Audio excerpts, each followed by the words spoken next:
Hello friends, आप लोग कैसे हैं लोग। आप आई हो कि आप लोग बहुत बढ़िया होंगे लोग और आप लोग का क्लास बहुत बढ़िया चल रहा होगा। क्या आप लोग का पढ़ाई बढ़िया चल रहा है? अगर बढ़िया चल रहा है तो आप लोग कमेंट में बताइएगा मेरे को, ठीक है। तो आज का क्लास स्टार्ट करने वाले हैं और आज आप लोग को जानने वाले हैं इस चैप्टर का लास्ट ही क्लास है आज ही। इस चैप्टर का किंग ऑफ प्रकाश का अपवर्तन आज खत्म हो जाएगा मेरा। जो भी की पॉइंट्स मेरा बचा हुआ है 2-3 कोई पॉइंट्स बचे हुए जिसको बताकर इसका चैप्टर को हम खत्म कर देंगे और कल इस नए चैप्टर को स्टार्ट करेंगे। तो ठीक है, तो आइए आज के क्लास को स्टार्ट करते हैं और आज जानते हैं कुछ की पॉइंट्स के बारे में।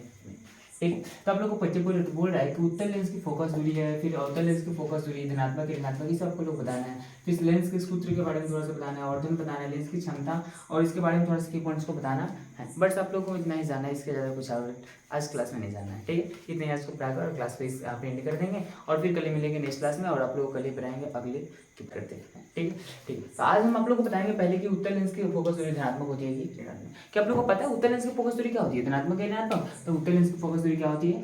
तो धनात्मक होती है। क्या होती है? धनात्मक होती है। ठीक है, फिर बोले कि अवतल लेंस की फोकस दूरी क्या होती है? तो अवतल लेंस की फोकस दूरी क्या होती है? ऋणात्मक होती है।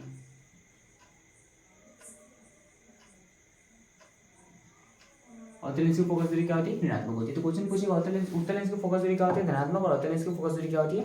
ऋणात्मक होती है। फिर आप लोग बताएंगे लेंस की सूत्र। अब लेंस का सूत्र होता है 1/v माइनस 1/u 1/f। ये तो लेंस का हो गया। दर्पण का सूत्र क्या होता है? दर्पण का सूत्र कुछ नहीं होता, बट यहाँ पे क्या हो जाता है, खाली प्लस कर जाता है, बस कंप्लीट होता है। बट आपको पता होना चाहिए कि v क्या है, फिर u क्या है, फिर f क्या है, ये भी तो पता होना चाहिए ना। तो चलो बताते हैं आप लोगों को। v मतलब होता है आपका प्रतिबिंब दूरी। क्या होता है v मतलब? प्रतिबिंब दूरी। u मतलब क्या होता है आपका? तो वस्तु दूरी। ठीक है, फिर एक मतलब क्या होता है आपका? एक मतलब होता है आपका क्या? फोकस दूरी होता है।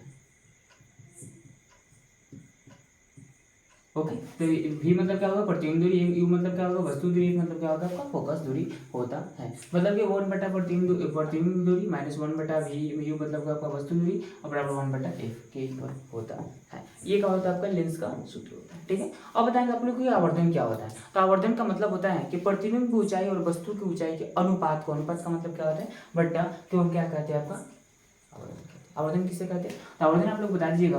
प्रतिबिंब की ऊंचाई ऊपर रहेगा और वस्तु की ऊंचाई नीचे रहेगा, उसके बाद दोनों को हम क्या कर देंगे? भट्टा नीचे का बट्टा में कर देंगे उसको और भाग दे देंगे तो मेरे क्या निकल जाएगा आपका? आवर्धन निकल जाएगा। इसको लिखना चाहेंगे तो लिखेंगे।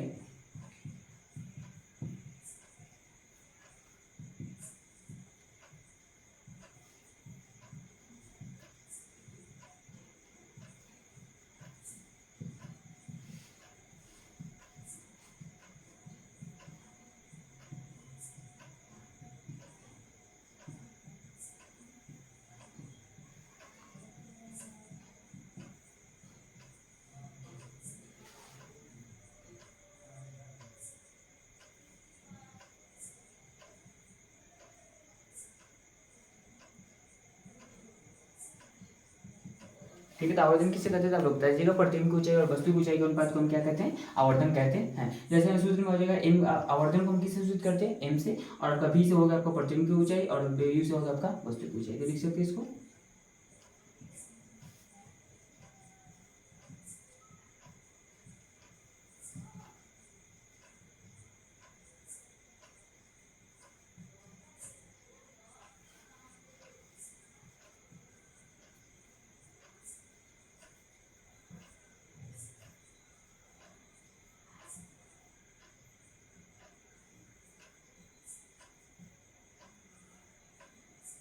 ठीक है, तो प्रतिबिंब की ऊंचाई और वस्तु की ऊंचाई के अनुपात को हम क्या कहते हैं? आपका आवर्धन कहते हैं। फिर बताता है आपका लेंस की क्षमता। अब लेंस की क्षमता होता है ना, जिसका दो को सूत्र होता है। एक होता है आपका वो P बराबर 1/f। लेंस की क्षमता को हम किससे सूचित करते हैं? आपका तो P से सूचित करते हैं। और P का सूत्र होता है P बराबर 1/f। F क्या होता है? मीटर में। जब मीटर में होगा तो लेंस की क्षमता का सूत्र क्या हो जाएगा? 1/f। और जब वही सेंटीमीटर में होता है P बराबर क्या हो जाएगा? 100/f। ठीक है, P बराबर 100/f होगा जब किसमें? जब आपका रहेगा किसमें? सेंटीमीटर में। तो और जब मीटर में रहेगा तो P बराबर 1/f हो जाएगा। फिर आपका बोलेगा कि लेंस की क्षमता कैसे मात्रक, ऐसे मात्रक नहीं होता है। कोई बोलेगा कि लेंस की क्षमता कैसे मात्रक बताओ, तो आप लोग बता दीजिएगा कि लेंस की क्षमता कैसे मात्रक नहीं होता, बल्कि क्या होता है? मात्रक होता है। तो लेंस की क्षमता का मात्रक क्या होता है आपका? लेंस की क्षमता का मात्रक मेरा क्या होता है? डायोप्टर। ठीक है, डायोप्टर होता है। तो क्वेश्चन तो पूछेगा आपसे कि 1 डायोप्टर बराबर क्या होता है? 1 मीटर इनवर्स होता है। क्या होता है? 1 मीटर इनवर्स होता है। क्या आप लोग बता दीजिएगा इतना। ठीक है, तो एक बार रिविजन करते हैं फिर से ऊपर से। फिर आपको रिवीजन करना है, बताना है कि उत्तल लेंस की फोकस दूरी क्या होती है, धनात्मक होती है। उत्तल लेंस की फोकस दूरी क्या होती है, धनात्मक होती है। फिर बोलेगा आपका अवतल लेंस की फोकस दूरी क्या होती है, ऋणात्मक होती है। और फिर बोलेगा कि लेंस की क्षमता का सूत्र क्या होता है, तो 1/v माइनस 1/u बराबर में 1/1, मतलब कि 1/प्रतिबिंब की दूरी माइनस 1/वस्तु की दूरी बराबर 1/1, मतलब कि फोकस दूरी। ये होता है आपका किसका, लेंस की सूत्र। ठीक है, उस बात पूछेगा आवर्धन, तो बता दीजिएगा प्रतिबिंब की ऊंचाई और वस्तु की ऊंचाई के अनुपात को हम क्या कहते हैं आपका, तो आवर्धन कहते हैं। फिर क्वेश्चन पाएंगे लेंस की क्षमता क्या होती है, तो लेंस की क्षमता P बराबर 1/f, और एक होता है आपका मीटर में, और ये होता है आपका सेंटीमीटर, P बराबर 100/f। फिर बोलेगा आपका यूनिट इसका क्या होता है, तो यूनिट आपको बताइए डायोप्टर होता है, और फिर आपका 1 डायोप्टर बराबर क्या होता है, 1 मीटर इनवर्स होता है। तो इस क्लास को यहाँ पे एंड करेंगे, और कल फिर नई चैप्टर के साथ कल नेक्स्ट क्लास में मिलेंगे। आई होप कि आप लोगों को क्लास बहुत अच्छा लगा होगा। क्लास अच्छा लगा हो तो लाइक शेयर एंड कमेंट करना ना भूलें। Thank you.